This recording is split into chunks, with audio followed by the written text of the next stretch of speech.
learning to be an intuitive eater is actually something that you have to have a level of privilege to be able to do, because if you are living in poverty, it's going to make it so much more difficult to be able to get access all the foods that you need to be able to heal yourself.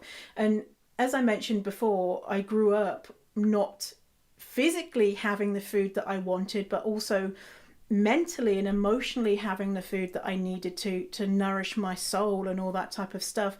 And it makes it super confusing and complicated to understand what is really going on, because you like, do you want the food because you're greedy? Do you want the food because you don't have food?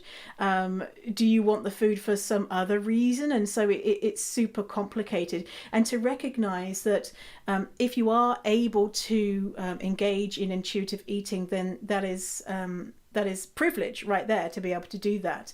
And I know a lot of people, they simply can't, because they can't go to the store and buy, hundreds of dollars of food that they need to help heal themselves. And I think a lot of people have experienced that during our global pandemic. And a lot of people have been triggered by going to the store and seeing that they are not able to buy every single item on their shopping list because some things have been sold out. Now, of course, it's getting a lot easier and things like that.